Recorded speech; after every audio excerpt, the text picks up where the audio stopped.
Hey now. Oh yeah, look at my life. Hey now, yeah. Oh yeah, look at my life out here on the road. Oh yeah, look at my life. Hey now, yeah. Oh yeah, look at my life out here on the road. Hey now. Hey now. Hi, everybody. Welcome to Scott Fox After 9. I'm Scott Fox. That's why we called it this. And here is the great Anna Almeida. I loved your hearty, hey now, it's Friday. I got a good vibe today, Yeah. Anna. It's going to be a great weekend. I actually should put this out here right at the beginning of the pod. If you're hearing this on Friday or if you're hearing this on Saturday, June 21st, tomorrow night, I'm going to be at the original My Apartment nightclub in Mississauga.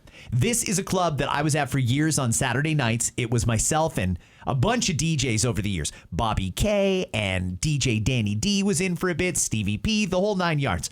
And they're doing a reunion party because the building is still there. It's just not a functioning nightclub at the moment. It's an event space. So we're going to do one night only. My Apartment, the reunion, tomorrow night. And the announcement is there are going to be some tickets available at the door. So if you didn't buy them in advance, no problem. 35 Brunel Road in Mississauga tomorrow night.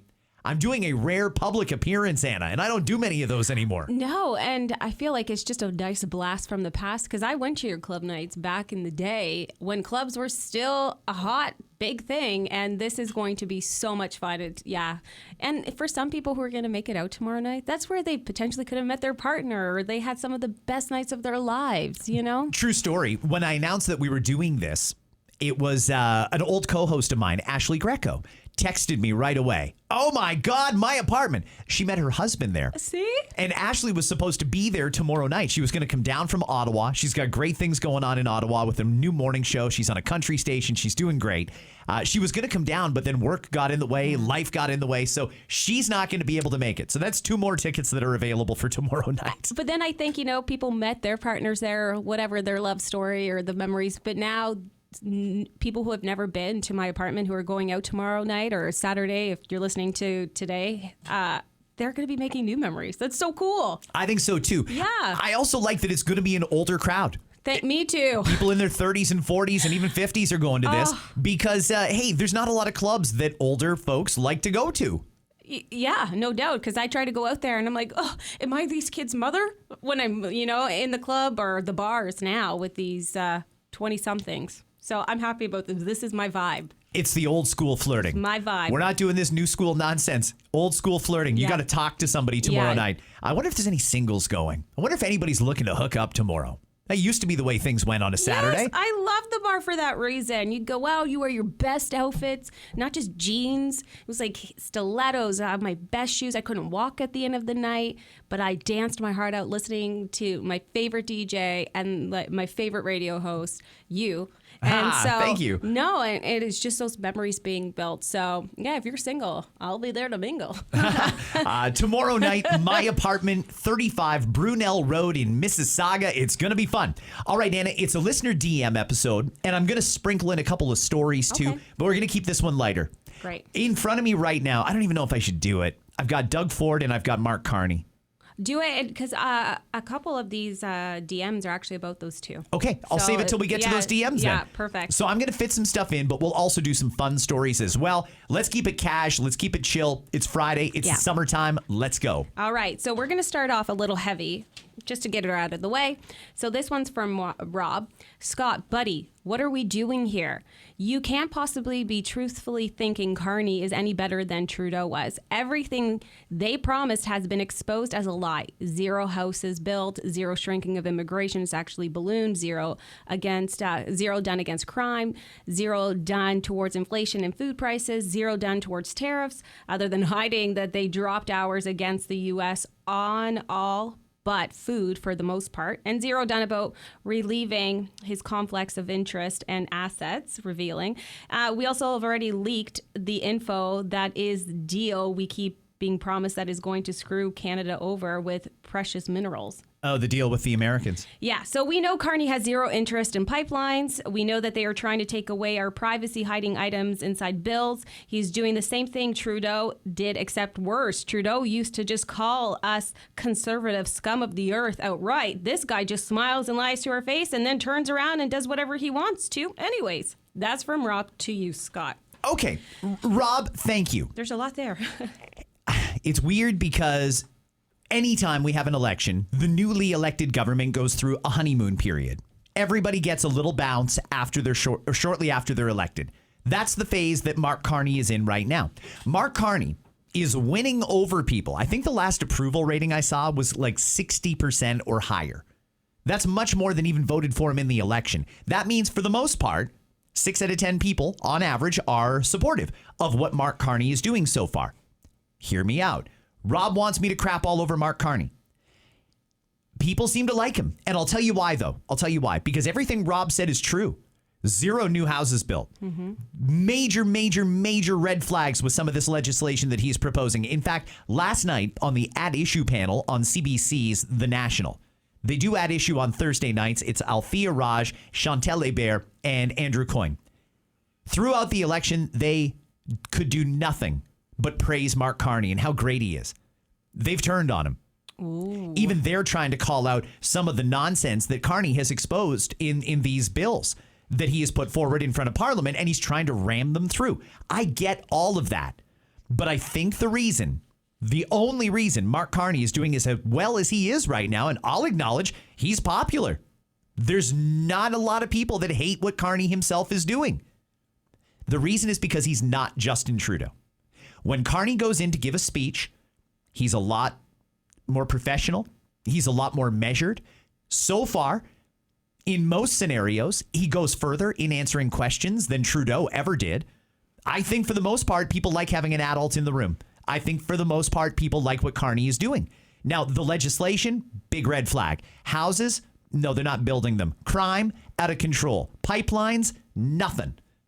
There's still a lot of issues, but right now, I don't think people are ready to get fiercely partisan. I think for the most part, people are ready for summer. And unfortunately, there's some bills in front of Parliament right now that are going to get rammed through, and they're going to hope people forget about it over the summer. And then come the fall, when they start regulating what we put online, people are going to say, WTF, what the hell? And then they're going to say, we had a vote on it back in June. And everybody's going to say, oh, darn, I missed it. Oh, I wasn't paying attention. They do it all the time. It's very strategic what they're doing. But they're going to get a pass on this. They're going to pass whatever they want to pass. They will not have any political consequences, not right now anyway. They're going to go on vacation for the summer for like 2.5 months and just hope people forget. For the most part, there's not a lot of point in hating on Carney because, A, anything he specifically has done, there's not a lot to hate there. His ministers and his legislation is doing all the bad stuff. And he's not Trudeau. And I think that that's really, at the end of the day, what people wanted was no more Trudeau. I don't know how popular Carney's going to be in 6 months, but right now he's quite popular. And in my estimation, if I'm being fair, and I always want to be, I don't see any reason to criticize Carney himself right now. His public-facing persona has been fairly popular and likable. Not my job to go against 6 out of 10 in the population. Why would I do that? I don't really have a problem with the way he's conducting himself. But since Rob brought it up, yesterday the Prime Minister did come out and announce counter tariffs against the Americans. I'm only going to play like a minute of this because for all the good things he's doing, he's still really boring. I mean, oh, Jesus, Mark. Very monotone. He's monotone. Yeah. He keeps numbering his points, and it drives me crazy, Anna. Oh, it's hard. Yeah. But again, he's not Trudeau, and I think that's what people like. Here's just a little bit of what he announced yesterday. Now, Canadian leadership will be defined not just by the strength of our values, but also by the value of our strength. The world wants to do much more, and work much more closely with Canada, and we're ready. Now, on Monday morning, I, with colleagues, met with President Trump to discuss international priorities as part of the G7, but also to further negotiate a new economic and security partnership between Canada and the United States. And as we've said repeatedly, we'll take all the time we need to get the best deal for Canada, but no longer. and seeing progress that's been made, President Trump and I agreed to pursue negotiations towards a deal within the coming 30 days. We'll continue these negotiations, of course, in good faith. In parallel, we must reinforce our strength at home and safeguard Canadian workers and businesses from the unjust U.S. tariffs that exist at present. And that's why we're announcing that Canada will be introducing a series of countermeasures to protect Canadian steel and aluminum workers and producers. He announced countermeasures. So here's the play here. This is what's going on, everyone. We were led to believe by the Prime Minister's office that negotiations with the Americans were going exceptional, that they were going very, very well, and a deal was imminent. They might even sign it at the G7. Turns out they're light years away from a deal. The fact that Carney has given them a 30-day window to get a deal done, and him and Trump agreed on a 30-day window, tells me that this is their last crack at trying to get a deal. Because if Carney is simultaneously introducing counter tariffs, it's not going well. He's preparing for life with no deal. And if he can't get a deal done, that's another red flag to add to Rob's list. This is the guy who said he would be the one to do it. We're not even close. Not even close. Carney didn't come out yesterday and announce those retaliatory tariffs because things are going well. He did it because things are not going well, and he needs to try and get Trump's attention. So I don't know exactly where things stand, but that is a big telltale sign that things are not going well. And if he doesn't get a deal done with Trump, that was the prime reason that the majority of people voted for him, then I don't know what we're doing here. Unless they try to spin it like, I have stood my ground. I am working towards getting the best deal possible. That's why we haven't agreed yet. I will not, swerve when Canada is at the wheel. Maybe that's the way that they're trying to present it. Who knows? All I know is that I try not to fall asleep when he was reading. Yeah, it's tough, right? It's tough. There's a lot of verbiage there that you really have to follow closely to know. But again, Rob's right about all of the numbers he put out there. Nothing has been done, and the stuff that has been done is all very controversial, particularly with people on the left. The progressives are the ones that are really upset about C5. That's the one that allows them to exempt any project they want from any federal law that they want. Progressives don't like that because he can skirt indigenous objections. He can skirt environmental objections and all sorts of stuff and just ram through whatever he wants, not even through Parliament, through cabinet. And that scares the hell out of a lot of people, but he's getting away with it because he's in the honeymoon phase and because he's not Justin Trudeau. That's the only reason that he's doing as well as he is. Otherwise, yes, everything Rob said is true. I can't even argue with you. Well, speaking of Indigenous and bills, Allison writes, "Hey, Scott, a bunch of people on my Facebook are getting upset over Bill 5. Apparently, it is intruding on Indigenous rights. I'm not going to lie. I don't have the time to read this bill. I have a toddler and a 3-month-old. Do you know anything about this, or are you willing to share? If not, totally fine." That's from Allison. Allison, thank you. Yeah, I just started going down that road, so let's finish it. C5 is insane legislation. It allows the government to bypass Parliament completely. The cabinet is going to pick the winners and losers. The cabinet is going to decide which projects get built. And that just puts those cabinet ministers that make those decisions in the most prime, ripe spot you can imagine for corruption. Imagine this. You don't have to get it approved by government anymore. You don't have to go through any regulation that you don't feel like complying with, like environmental regulations. You don't need Indigenous approval. You don't need any of the things that the government normally requires to build these projects. One person can make the decision and exempt that project from all federal laws. You tell me that person's not going to get paid off? Whoever's in government right now, we should have just a baseline of where their assets are. And when we have the next election and they lose, then we see where they're at then. And somebody who is on a $300,000 a year salary should not have 10, 20, 30, 40, $50 million in the bank. They just shouldn't. It's impossible to save that much money. That would imply to me corruption. So we should be auditing these people. Their finances should be as transparent as the day is long. And that's just one of the issues, the fact that cabinet can do it. Indigenous approval, I don't want to say for certain, but I did hear that late last night in a committee meeting, they did revise this bill to exempt the indigenous exemption. In other words, they can exempt these projects from any federal law except from getting indigenous buy-in. I personally don't understand why this should be so hard. The indigenous part should be easy.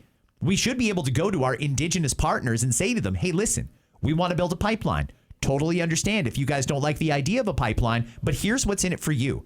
They want to be prosperous too. They want money too. And if we bring them in as full-blown partners on these projects, there's no reason for them to say no. The only reason they're going to say no is if this is something that doesn't benefit them, doesn't benefit the environment, doesn't benefit the country, etc. Indigenous buy-in should not be hard on most of these nation-building projects. They don't need to get in the way of certain things, and they won't if they're brought to the table. It'd be crazy to not consult with them. This C5 is a big red flag. The digital tax that the government is putting in, this is another one that's going to be a big issue, especially as we deal with the Americans, because the Americans are protective of their companies and most of the big tech companies are theirs. We're going to start slapping these outrageous taxes on Meta, on Alphabet, Google. We're going to start slapping them on Airbnb and all these other digital tech platforms that do business in Canada. The Americans don't like that, and that's going to be a major trade irritant for Carney trying to get a deal done with Trump. We are way too into this nonsense that Trudeau put forward, and Carney is carrying on. But again, Carney's riding high in the polls right now. He's doing better now than he was on election night. So nothing's going to change unless people demand change. C5 should not be allowed to go through, but they're going to ram it through today. It'll pass, guaranteed. It'll at least pass the House of Commons. It won't get royal assent or Senate approval yet, but either way, it'll get approved. The other bills, the ones that infringe on our privacy, that infringe on our rights, they're there. They're in front of Parliament. Parliament's going to approve them unless people oppose. I just feel like people aren't paying attention, and I'm not going to ram it down their throats. If you don't want to pay attention, you don't want to pay attention. I get it. It's summertime. We're broke. We've got other priorities. Don't need to worry about what's going on in Ottawa right now. I do, but people aren't, and I'm not going to swim this marathon on my own. So it is what it is. C5 is terrible. Many of these new bills are really, really bad. They're infringing on our rights. Once government takes some of our rights away, they're not giving them back. That's something everybody's got to understand. This is life-changing stuff that's going on here, but nobody seems to care. I don't know. If nobody cares, I guess I shouldn't care. But I really wish people would start paying attention to this. And that's not a shot at, was it Allison? Yes, Allison. Allison, I don't mean that in a derogatory way at all. I get that you're busy. You've got stuff going on. You got a toddler. I get it. If you don't have time to read C5, I'll tell you, C5 is a disaster. If you don't want to take my word for it, take the word of 3 left-wing liberals. Watch last night's CBC At Issue. It's on YouTube already. Watch 3 prominent liberal journalists pan this bill. They, in fact, last night, they said Mark Carney seems to think he's the CEO of Canada, not the Prime Minister of Canada, because he doesn't seem to have any time for parliamentary procedure, and he doesn't seem to like the fact that things need to get approved. He just wants to approve them like he would at Brookfield, and we just go on with the project. Nations don't work like that, but he doesn't seem to care. And if Canadians don't care, then he doesn't care. Why should I care? You know what I mean? Oh, I do. Oh, man. I'm feeling a little frustrated, but I'm not also that frustrated. This is what Canadians voted for. It was slim, but this is what they voted for. And we're going to get it. This country's not going forward right now, unfortunately. We're still stuck in the Trudeau rut. Carney's carrying on the same policies, which tells me that Carney was pretty instrumental in creating those policies. Trudeau wore all of the bad will. Carney gets to come in and basically wash his hands of it. Mm-hmm. And he's doing well in the polls because of it. Oh, man, you had me, when they take your rights, you're not getting it back. You won't. I mean, that's where you had me for sure, because I'm like Allison. I haven't had the time to really invest in reading it. So I appreciate you breaking this down. But now when you hear it in the way that you just laid it out, it's very overwhelming. Is any single person in this country okay with Stephen Guilbeault, that radical lunatic, former environment minister who's now in charge of Canadian Heritage or whatever BS that is? I don't even know how this guy got back in cabinet. He is an actual lunatic. He is going to be in charge of the ministry that decides if what we post online is okay. When they regulate the internet, when they start going after people that are spreading misinformation and disinformation, it's that prick that's going to decide what's mis and disinformation. Now, I think if you ask the average person, they would probably tell you government spits out more mis and disinformation than anybody. Well, now it's the government that's going to tell all of us we're wrong. This podcast is likely going to get flagged for spreading mis and disinformation because I don't toe the Liberal Party line. But it's Guilbeault that'll decide that. If people are okay with that, I guess I'm okay with it. I can't protest this on my own. People got to get behind it. Wow. All right. Well, Allison, I hope you enjoyed that answer. I know I took a lot out of it. I got a lot out of it. I feel like that was hot. I don't know. Was I hot? Like maybe I'm coming off a little passive aggressive here. No, because you know what you're talking about, but you broke it down in a way that, man, to be honest, I was very naive to the topic. I think a lot of people honestly, so and I can say that, right? Does that make me sound dumb? But I will, because I just didn't invest in it like I should, and I should have, because those are my rights. So, but it isn't your fault, because this government secretly put these bills forward, and they're called omnibus bills. Do you know what that means? No, I don't. I'm sorry. No, that's okay. A lot of people don't. An omnibus bill is the government will have a bill on, say, I don't know, making every Friday a holiday.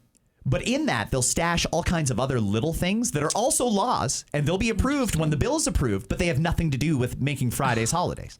That's what they're doing here. In the middle of a regular run-of-the-mill bill on X or Y, they're going to throw in a little Z, which works for them. And in order to tank that bill, they'd have to tank the whole thing, because the government won't sever these things from these omnibus bills. It's a shady way of doing it, but all governments do. Harper did it. Trudeau did it, and now Carney's doing it. No way to get around it. I mean, unless these committees in Ottawa do their job and people demand changes from their members of parliament, nothing's going to change. I mean, even opinion polls say people don't really care about C5. Everybody should care about C5. This is an important thing. And it's not just that one. Like I said, there's a number of bills right now that are seriously going to infringe on the rights of Canadians. And nobody seems to care except for me. And I'm not going to yell at the clouds. No. So I'm telling y'all, this is bad news, terrible legislation. Once we lose these rights, we will never get them back. And Carney's leading the charge here, but he's like Teflon, more so than Trudeau. His polls are going up. It just helped open my eyes. I'm going to look into this even more, and I appreciate you doing that. So thank you. Here's something else to consider to get your thoughts from Weiser. It's so hard to believe that Israel and its Golden Dome isn't working as well as we thought. Let's just let some in and plead for help from the Americans. Our people are suffering. Unlike Palestinians, give Palestine statehood and you will have peace. Well, that message is all over the place. Yeah, okay, thank you. I thought I read that, but that, yeah, okay. It is all over the place. Okay. I think a lot of people agree that there should be a two-state solution in Israel. Israel and Palestine should be two separate states. I think a lot of people agree with that and recognized as states as well. I don't know what the Palestinians have to do with the plight here in Canada. Or the Golden Dome. And by the way, it's not even the Golden Dome. The Golden Dome is what America is going to build.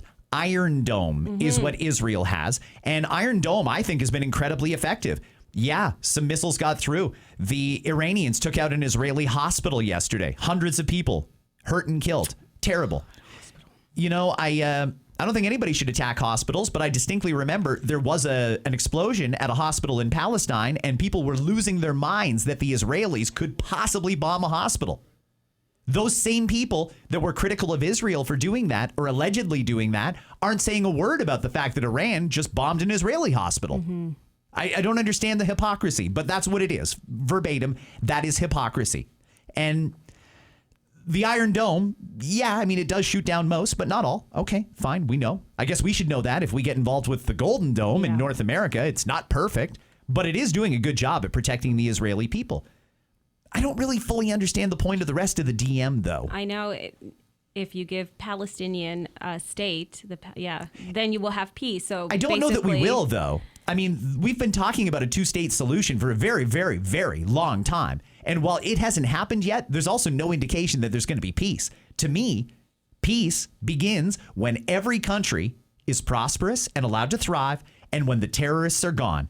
And as far as I'm concerned, there's not going to be peace anywhere in the Middle East as long as you've got Hamas running around south of Israel, Hezbollah running around north of Israel, and a whole bunch of other proxies that are just trying to get rid of the state of Israel. If everybody just agreed, everybody's their own country, let's make ourselves prosperous, let's work together when we can, let's focus on peace and try to make our people thrive. That's when we're going to have peace, when the people are thriving and not under oppression. Oh, there's so much hate in this world. So many people are suffering that don't need to suffer at all. But it's all brought on by government. If you ask the average Iranian over there, maybe I shouldn't say the average, there's a strong sentiment there that people would like to be free. They don't like the oppression. Mm-hmm. They would like to not have to be under the threat of being bombed. Everybody would like to live in peace and security. Yes. But they also want to prosper. And unless the people are prospering and unless the people have their freedom, it's never going to be peaceful. That's what we've got to work towards. The problem is every one of these pricks in government has got to go. They're not looking out for the interests of regular people. And that applies to Iran. It applies to Israel. It applies to Canada. It applies to America. How many regular run-of-the-mill average citizens don't like the person that's running our country? Mm-hmm. In every country, yep. There's a strong faction of people that think these people don't care about me. They're doing their own agenda. They're probably getting rich off this. I hate it. Yeah. I'd love to press reset. I've been one of those people for sure. And I've said those exact words. So, and I appreciate you talking about that because it is a hot topic and most tend to shy away. So thank you for that. And thank you, Wiser. For the text. Now we have Trevor. I was just listening to today's pod, and one of the topics you were chatting with Anna about just drives me nuts. It was the part about near misses with cars and bikes, etc. I absolutely agree that everyone needs to do their part, but I think people driving always get the blame. It drives me nuts when someone will just walk across the street and not even look to see if the person is going to stop or will jaywalk because they think they're invincible. Someone will end up getting hit, and it will be the car's fault when they walked out in front of them. The same goes for people on bikes or scooters. If you're riding on the road, you need to follow the rules of the road. I don't know how many times I've gone through an intersection and almost sideswiped someone on a bike because they felt that they had the right of way and were able to pass all the cars and cut in front of me. Drives me nuts. That's Trevor. I feel the frustration. Cars always get the blame. If a pedestrian gets hit, nobody asks, what did the pedestrian do wrong? They think instantly, what did the car do wrong? Shouldn't work that way. There's give and take here. We've all got to share the roads. And I think we all need to have a little respect for each other. If we did that, things would be a lot better in all aspects of life. When it comes to driving, yeah, there's some cyclists out there that are total pricks. There's people out there that think they know the rules of the road and clearly don't know the rules of the road. There's pedestrians out there that aren't paying attention. There's cyclists that aren't paying attention. There's drivers that aren't paying attention. There's a lot of blame to go around. Every accident is different, but I also think every accident is preventable. If we all do our part, these things should solve themselves. We shouldn't be having these issues. Yeah, that's why I think there's so many dash cams now. But in his defense there, Trevor is right. There's a war on cars in every way possible in this country. There's a reason that they keep trying to force bike lanes down our throats because they really want us to be a bike society. It's never going to happen. We're never going to be that way. We're always going to be a car society. Transit, wonderful. But people aren't giving up their car to take transit. That's why government is trying to force them to do it. We've all got to work together. We've all got to share the road. There's not enough of them, but we all got to share what we got and try and be respectful of each other and pay attention. God, it's not hard. When you're driving, that's the ultimate responsibility. Pay attention. You're driving a missile. Mm-hmm. You don't want to hit anybody. You don't want them to hit you. If we all do our part, we'll be fine. So that's Trevor from the car's perspective. Now we have Jennifer, the cyclist. Scott, I was listening to today's pod. I've been cycling for quite a bit, and I know to avoid roundabouts like the plague. Doesn't matter what you're wearing as a cyclist, people at roundabouts don't care. Too many near misses. I have learned that people don't yield like they're supposed to or don't care. That's from Jennifer. The roundabout thing. Okay, so glad you brought that up. Jennifer, here's the deal with roundabouts. In Ontario, and maybe we could do this on nationally. We should probably do it nationally. We have something here called the CBC, the Canadian Broadcast Corporation. And as much as they like to think that they can do whatever they want, at the end of the day, it's still ours. And I think since we have a national television network, we should take better use of it. We should use the CBC to teach, especially for the newcomers in Canada, especially for them. Because there's a lot of people who don't understand some of the evolutions that have happened over the last 20, 30 years. One of them is roundabouts. All intersections used to be square. Mm-hmm. 4 directions, 3 directions, 2 directions, however it works. They were all square. Now they're round, and you can enter that intersection when the way is clear. You can exit that intersection when the way is clear.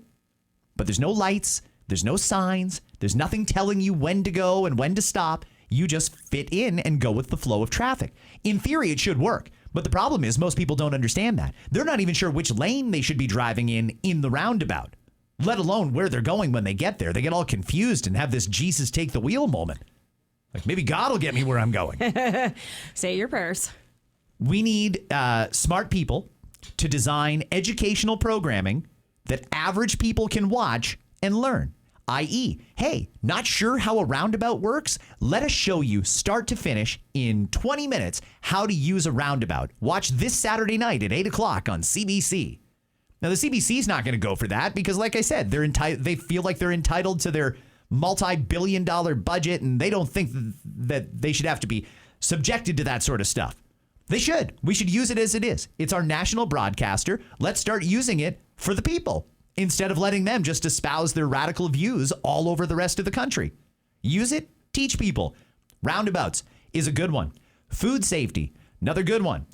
Teach them how garbage day works. Teach them how babysitting works. Teach them everything there is to know about life in Canada. And it's not just for newcomers. It's also for Canadians because a lot of Canadians have forgot. There was never a point where people like me, I got my driver's license in the early 90s. And I didn't have to go through graduated licensing. I got my beginners on my 16th birthday. Yep. I was fully licensed 90 days later.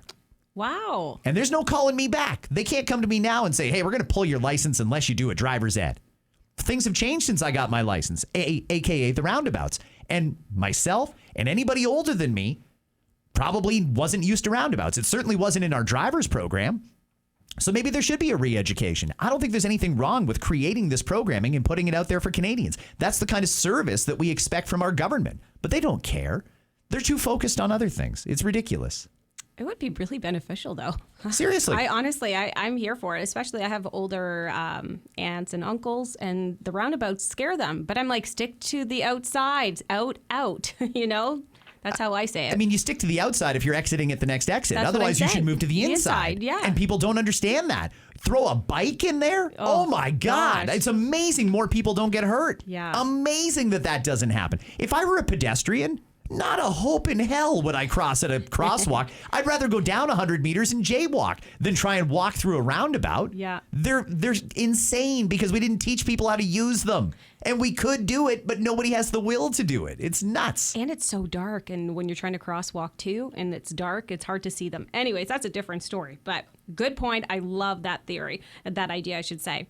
Moving on to a different topic. Dunja, she writes, school nutrition program. Never met her. Just listen to the pod. In all seriousness, we have nutrition for learning, but the funding has gone down significantly. Schools and kids had food taken away.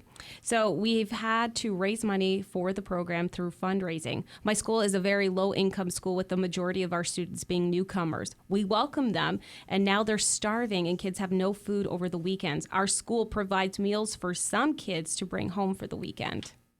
Okay, That's a tough one, too. This is one that is near and dear to my heart. And you know what? It wasn't even on my radar until I met Diana. And I think most people that are listeners of the pod know that she works in education, and the sad stories that I hear every day about kids going to school hungry. And sometimes they're okay to admit it, and sometimes they won't. They'll just sit there and suffer. Oh. And it drives me crazy, Anna. The fact that there are newcomers to this country who are going to school hungry, I don't understand that. It used to be you had to be able to support yourself when you came here.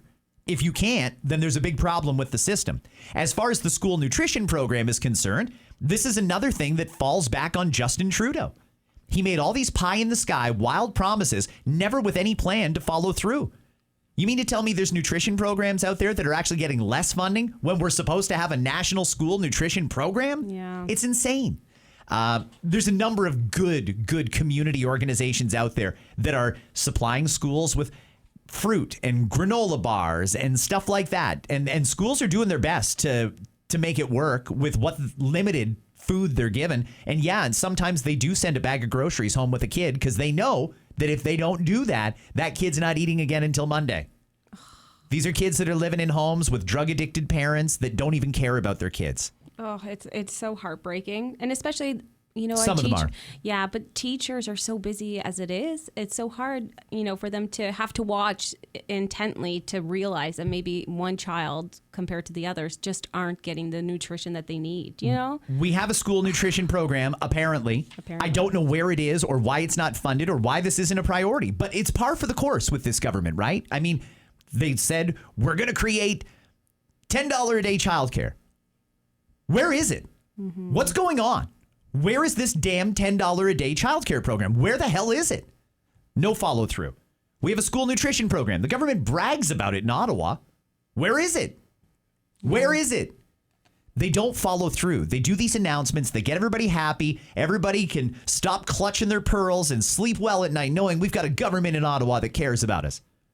They're not doing anything. These are just announcements and they're meant to fool you. And the media's all in on it. They'll cover these announcements. They'll do a big, long story with analysis and everything about how great it is that we've created the school nutrition program. And they'll tell you about all the hungry kids across Canada that are going to benefit. Okay, well, there's still hungry kids across Canada, but they aren't benefiting because there's no program. How hard is it? How hard is it? We don't fund shelters properly. We don't fund food banks properly. We don't fund rescues and animal sanctuaries properly. We don't do anything properly that actual people care about. We want kids to be fed at an absolute minimum. We have a government that'll come out and spend billions on whatever they spent it on. It certainly wasn't food. And we still don't have the program. It's completely insane. But nobody seems to care. Like, I don't know. If I'm talking about this now, I'm sure there's people who are going to start asking questions like, wait a second. Yeah, where is the $10 a day childcare? good point. Where is the school nutrition program? Why aren't we funding food banks? Why are they out fundraising? Why aren't we properly funding our hospitals? Why are they fundraising for equipment? Why don't pet shelters and rescues get funding? These are all things that people would be okay with their tax money being spent on, but government isn't interested in doing it because they can't get a cut of it. That's the difference, everyone. When they do these big programs, it's because they're getting paid on the side or they're getting some material benefit. It doesn't really benefit them to solve student hunger. This is a future announcement down the line where they're going to re-announce it and get all kinds of goodwill, even though they didn't do it the first time. Oh, Anna, you know what? I wanted to keep this one light, but now I'm fired up because... No, but these are good points, and especially as we're going into summer, and these kids, again, will continue on, and they will not have any support from the schools, and they will be hungry. Well, that's the thing. Summertime is the worst because kids aren't in school. Yeah. So that means they're not getting that nutrition. This should be an easy one. Oh, my God, this should be easy, Anna. Yeah. All the money in this country that we keep sending everywhere else and not keeping in our country. Do you know how far that could go for buying a kid at lunch? Absolutely. Or buying a kid breakfast. And you know what? When it's the entire school, you can keep the costs low because you can serve en masse. It's the same philosophy as a buffet. Why aren't we doing that? I mean, what if we did this? What if we just made meals provided at school and the haves pay for it and the have-nots don't? I hear more complaining from parents about having to make lunches than anything else. Sure, wash your hands of it. Keep the price reasonable. And it can be if it's for the entire school, and the haves will pay for it. The have-nots don't have to pay for it, but nobody's going to know who's paying and who's not. It's a very simple program. God damn it. Why can't we do that? Why can't we just give money to these incredible programs like Halton Food for Thought and all the other ones that are out there trying to put nutritious food in schools for these kids that don't have anything? Why aren't we just writing a check to them and saying, you know what? Go to every grocery store in town, buy everything that's about to expire, and give this kid a goddamn banana, an apple, and a granola bar. That's the least we can do. I know. It's the truth. It kills my heart. No, it's Why did you get me angry today? yo, man, I'm telling you. But I'm happy you're passionate because if we hear so much about all the other things, a kid has measles, but we're not talking about a child is hungry. Yeah, you get what I mean? 100%, because they want people to get vaccinated because the big pharma makes all the money off of that. I get it. I understand. They make money off of that. They don't make money off of pets getting rescued. They don't make money off of kids eating an apple in the morning or having something nutritious to eat. They don't make any money off of it, so they don't care. Yeah. Like, honest to God, the fact that this is such a simple thing, if you put 5, 10 smart people, stakeholders, in one room and said, If I gave you $1 billion, how many kids could you feed and how long could you do it for? And if you tell me you can feed every kid in Canada for an entire school year, 2 school years, 3 school years, you can make that money. You can stretch it enough to do that. Then spend the $1 billion and do it. Yeah. But there's no political will to do that. They got the political benefit when they made the announcement. There doesn't need to be any follow through. Think of it this way. It's such a simple thing. It's a basic to want to take care of those who don't have the ability to take care of themselves. It's basic and it's easy to do. If it's that basic and that easy to do and they're not doing it, they're stupid. And they don't care. End of story. Full stop. These are stupid people and they don't care. They were smart enough to get elected, but they truly do not care about us. If they did, they'd be funding priority stuff for us. They would go ahead and actually fulfill their promise on $10 a day childcare. They would fund nutrition programs. Our pet rescues would have funding. Like all of these things would be done. That's what people want their money spent on. Not this nonsense that they're fixated on in Ottawa. And just to your point, too, more so than ever, we're broke. So your neighbors are likely broke and people are facing harder times. So maybe your child wasn't affected in the past, but now that dynamic may change and your child may be one of those kids that go to school hungry to your best efforts. Yeah. And people, when they get, if God forbid nobody ever ends up in that situation where they were a have and now they're a have not. But when you end up as a have not, you're going to look around at the system and say, wait a second, this is crazy. Well, just so you know, it's always been that way, and you didn't care when you were a have. So I'm looking out for the have-nots. There's easy solutions. Somebody call me. Somebody in Ottawa, call me. Queen's Park, call me. You know how to get a hold of me. The CRA's got my number. Yes. Yes. I'm like, yes. Get a hold of me and let me give you 5 common sense, easy, and cheap solutions, and I will do it for you. All right. They're not going to call because they don't care. They don't care. Oh. And the sooner people accept that, the better. This government is not this government, all government. They're not really on your side. There are things they could do right now to make people's lives better and more affordable. They know it and they're not doing it. So again, they're either stupid or they don't care. It has to be one or the other or both. It's a little bit of both, but leaning more that they don't care. And that's all government. I like that you said that it was all government. All governments in all countries. All of them. It's like the middle class is on their own. These governments are doing their own thing and they don't care about people. All right. Well, speaking of governments, we're going to touch now on Rob Ford. Okay. So Angie writes, "Hey, Scott, I'm wondering if you've watched the Rob Ford documentary, and if so, your thoughts. I watched it last night, and I can tell you everything about that time flooded back to me. I can't imagine how his family is feeling right now." I didn't watch it, Angie. I said the other day in the pod, I'm not going to support that. I don't know how much the producers are going to get from my view on Netflix, but even if it's a dime, I'm not giving it to them. I just don't think it was appropriate to make this. I don't like the lens that they came at it from. And I also don't like that this is very, very, very difficult for the Ford family. And I don't think it's right. I loved Rob Ford. I had a great relationship with him. I thought he was an exceptional mayor, and I thought he had a big political future in front of him, even with the demons and the scandals that were in the news. But the media went after him relentlessly because he was a successful, popular conservative. And that's how it works. If you're a successful, popular conservative, they will bring you down. They did it to Rob Ford. They're trying to do it to Doug Ford off and on. Sometimes they like him. Sometimes they don't. They did it to Pierre Poilievre. It's just the media's job, apparently. And I don't think that this doc should have been made. I don't. If you want to talk about docs that should have been made, show me the rise and fall of Toronto. If you really are that interested in Toronto politics, apparently that's what this is all about, is Toronto politics. Let's talk about what a gong show it was with David Miller. And then let's talk about all the amazing stuff that Rob Ford did to get this city back on track and put us on the map as a world-class city. And then how we pissed most of it away with John Tory and the rest of it with Olivia Chow. That's a light I'd like to see Rob Ford painted in. All right. And did you have something you wanted to touch on Ford? Oh, Doug. Yeah. Yeah, he was out there yesterday with the Indigenous chiefs. Let me play a little bit of this because I actually kind of find it kind of funny. Okay. I'm a big fan of off-script Doug. And when Doug said the other day that he treats the Indigenous chiefs really great, but they can't keep coming back to the government with their hat in their hand asking for money, the Indigenous folks took that personally, and I don't blame them. Mm-hmm. I don't think that was in the script. I think he was just going off script a little bit and probably wishes he could have that moment back. But he did do the right thing yesterday. Here's a little bit of Doug Ford at Queen's Park.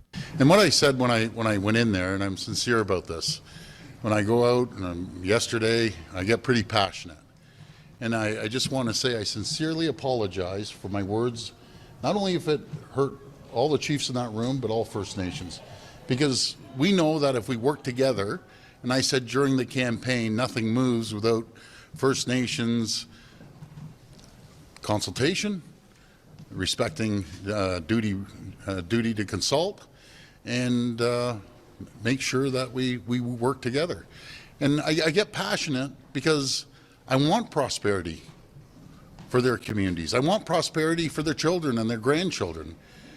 And I also mentioned when I was in the meeting about when we work together, ourselves, be it the province, First Nations communities, and the federal government, we're unstoppable. And there's one person we need to stop, and it's Donald Trump. Oh, Jesus. I'm going to stop him there. You know, But I don't know what it is. They have this term, TDS, Trump derangement syndrome. Old, white men. They don't just dislike Donald Trump. I mean, I don't like Trump. You don't like Trump. And that's fine. I mean, if somebody brings up Donald Trump, you're not going to get a visceral reaction out of me. But old, white men can't help themselves. Everything in the world is Donald Trump's fault. They try and think of horrible things to call him, and they just get blinded with rage anytime Donald Trump comes up.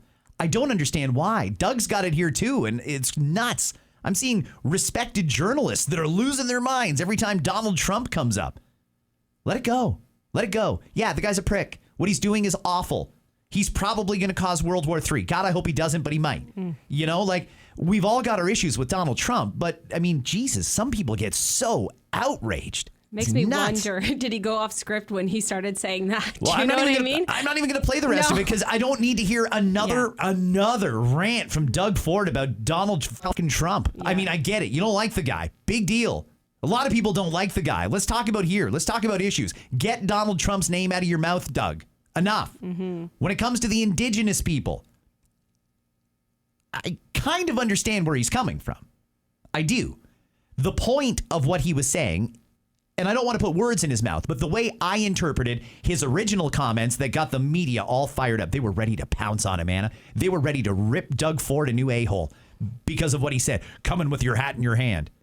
Well, I mean, I heard the Chiefs yesterday, and yeah, they were upset about that comment. They thought it was hurtful. Doug apologized, and they accepted his apology. They did. The point of what Doug was trying to say is, you can't say no to every infrastructure project that we want to do that will generate revenue and wealth for the taxpayers, but then still ask for money for all the various projects that you want to do. That was the point I think he was trying to make, and by and large, had he said it a different way, a more appropriate way, I think people would have agreed with him. We're at a point right now where we're being reflective on Indigenous issues. And we do have a duty to consult. We have to. But we've always come at it from the wrong angle. We've always come at it from an angle of, well, if the Chiefs say no, I guess it's a no. No, not necessarily. We just need to make them a better offer. They're not stupid. They're not going to say no to something that makes sense and benefits their people. We just need to bring them to the table and bring them in as partners. They want to be respected. They want to be prosperous as well. And I think in a roundabout kind of way, that is what Doug was trying to say. It just came out all wrong, and the media warped it. I mean, the way they spun that, I think they thought this was their moment to cancel Doug Ford. Fortunately, common sense prevailed. Fortunately, the Chiefs were very reasonable and accommodating about this, and I think it started a better conversation. I think we're in a better spot now than we were before Doug said that, personally. All right. And so this is the last DM for this morning. And it says, it's from Sarah. Hey, Scott, keeping with the Fords. Wanted to weigh in on a topic for your listener DMs. I just watched the Ford documentary. I personally think they did a good job at telling both sides. He did do and say some things that a mayor probably shouldn't, but I didn't get that he was a bad guy. I got that he had some demons and he was clearly battling, and it was all under a microscope. Overall, good doc. Cheers and TGIF. You know what? If Renata Ford says the same thing, I'll watch it. Okay. If Doug Ford says the same thing, I'll watch it. I watched it. And? I didn't realize how much good he was trying to do in that he actually did within the first year of taking office, okay? But then his personal life became the headline story. And that was, to me, okay, I get it. You're trying to make fun of him or whatever. But then I think by the end, realizing that he actually had a problem. It wasn't just because he wanted to smoke crack with people who were drug dealers. He had an addiction. And when you're addicted, you try to hide your addiction. He got the help. I don't know that that's true. I don't know if he was addicted. I think he enjoyed using crack. But he went to rehab. And my whole thing is I'm sad that he didn't get the second chance at proving what he wanted to prove, because he got sick and ended up passing away from cancer. I'm sad that, he's not here to tell his story. So let me ask you then.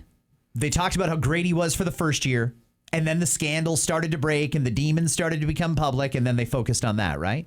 Like, that implies that nothing else got done after the first year, which is total BS. I will say they had his bodyguard in, and his bodyguard was like, I stood by him. I loved him. He teared up. He's like, and people can hit rocks for anybody who would say to me, why did I do that? Why did I stay? He's like, I loved him. Loved him. People that knew him did love him. And he was a great politician with a good political career in front of him. And God, I hate cancer. Because I think he probably would have been reelected. I do too. Honestly, after watching that, people loved him, and they showed the people of Toronto. How different would our lives be right now? Or for the people of Toronto, how different would your lives be? How much cheaper would your lives be if Rob Ford had gone through for a second term? Because that would have taken out the John Tory years, and it would have taken out the Olivia Chow years. How different would your life be? How much lower would your taxes be? How much better a spot would we be in as far as attracting international tourists and attracting conventions and all these other things that you need to do as a city to grow? It would be a vastly different story. I also really like the fact that they touched on how he was still a regular person at the end of the day, even though his position in office, that he went to, I can't remember, don't quote me if it was a burger shop or pizza shop. Anyways, it was one person working behind the desk. They could not go and deliver the food. So he said, hey, I'll do it. So the mayor did. Yeah. The mayor just went to somebody's house and dropped off food. And then he said, you know what? Now we got a few extra people who are supporting me. I thought that was so cool. I couldn't imagine opening my door and then it'd be the mayor with my delivery. You know what? And he was like that too. If you saw him on the subway, he would stop and talk to you. If you were angry at something he did, he wanted to hear it. Why are you angry? Like, help me understand. He wanted to serve the people. And I think that's so admirable. Compare that to now. Mark Carney's motorcade is 29 cars long. That's how much security is around Mark Carney. And I'm not even aware of a threat against Carney. Trudeau had a 27-car motorcade. Wow. It didn't used to be like that, Anna. When Stephen Harper rolled around, he could roll around in an SUV and there'd be some RCMP or then the Parliamentary Protective Service with him. There was no massive motorcade like that. That was a Trudeau thing. The amount of security that our politicians have to have around them should tell everybody the state of the country. If the politicians need that much protection from the people, they know that they're unpopular. That alone should be enough to tell them, I better reverse course here. Rob was never afraid to meet a constituent. You see your local member of parliament walking down the street. You go up to them and want to talk to them. They're going to be shit scared, because they don't know what's coming and they know they're unpopular. They don't face issues like Rob did. There aren't politicians like him anymore. And to his credit, Doug is similar. Doug is still pretty much a man of the people. He's got a security detail too, although he rolls around with 2 OPP officers. Yeah. That's it. Except for special occasions and formal events and stuff like that. He doesn't need that big, massive detail. He gives out his cell phone number. If you call him, chances are he'll answer or he'll call you back. What other politician does that? You can't even get your local member of parliament to call you back, but the Premier of Ontario will? That's great. That's a family, a political family that still wants to engage with people. I think that's important. I love their relationship as well. I mean, brothers stood by each other's side, even through the craziness of it all. And then that's how he really started to, pursue his own political career. So, yeah. I don't know. It was an interesting take for somebody who was away from all of it, living in a different province. But yeah, I don't think I would watch it again. So there you go. Great DMs, everybody. I got hot here. I loved because it, though. I hate that these politicians are acting the way they're acting and they're not looking out for the best interest of the people. That was my piece. That was my rant. I'm going to drop it. I will reset and start fresh on Monday and just tell you whatever happens this weekend. Well, happy first day of summer. Thank you. Happy first day of summer. There, that's Longest day of the nice. year. The solstice is at 10:42 tonight. Yes. Gotta go. Anna, thanks for your time. Thank you. We appreciate having you here. We had a great week on the radio show, by the way. I had a lot of fun. I always have fun, but this week, yeah, we're still new and we're just jiving along, and I loved it. Chemistry takes a while to develop, Yeah. and for the most part, we had a great relationship, but the chemistry does take a while, and something clicked this week. Yeah. If you haven't tuned in our radio show on Light 92.1 FM, we're doing some good stuff on the radio here now. We are starting to settle into a groove. We're very comfortable with each other. Things are going in the right direction, and the only direction I want to go is up. Amen. And south, actually. Have a great weekend.